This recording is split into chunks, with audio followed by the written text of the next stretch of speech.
To make the floral block, you'll first want to gather your fabric.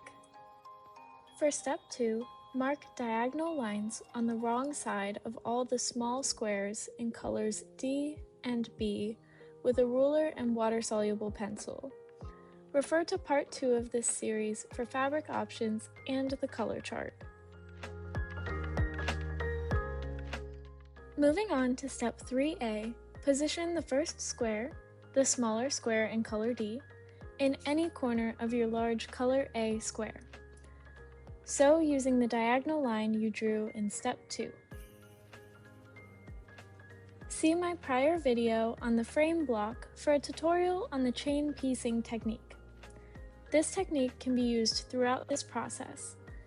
Sew each of these steps in batches, completing all of step 3A using chain piecing before moving on to step 3B. Next, trim your seam allowance, leaving a 1/4 inch excess past the seam on your diagonal line.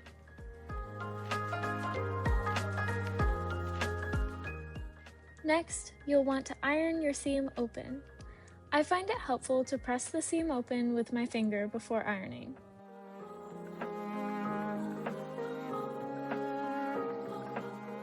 For step 4A, repeat the process from step 3 using color B, the larger of your 2 squares. Make sure that each time you are placing the square in the same corner shown here to ensure that your petals look uniform.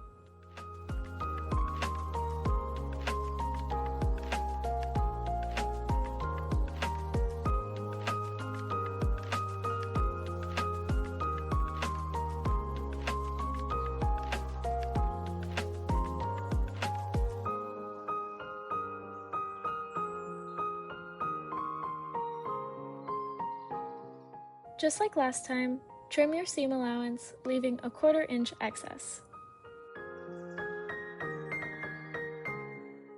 Next, you'll want to iron your seam open just like before.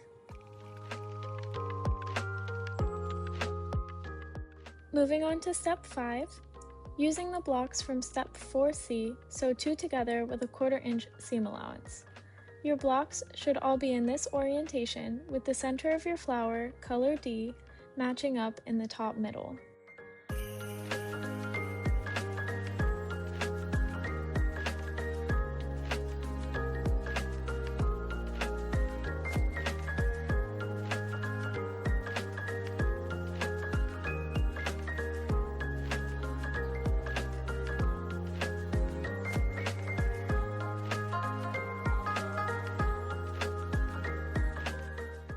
Next, press seams to one side, whichever you prefer. Here I'm pressing to the left. You'll want to keep it consistent so you can nest your seams. For step 6, you'll want to nest your seams. What this means is that the 2 seams go in opposite directions, as you can see here, where one seam goes to the left and the other goes to the right. Since the block is the same on the top and bottom, ironing all seams in one direction achieves this goal since the top and bottom are mirrored. This technique helps your blocks to align and not appear off-center. This also helps your block to lay flat and appear consistent. For step 6, assemble your quilt block by sewing together 2 blocks from step 5. Lay the 2 pieces right sides together with your seams nested and sew a 1/4 inch seam allowance.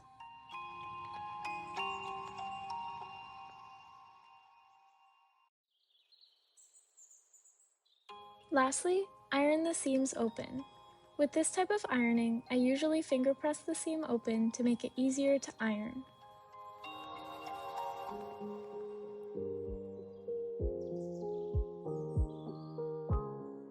Sometimes your other seams get ironed in a wrong direction during this process, so I usually just go back over any that need it once I press the seam open, as you can see here.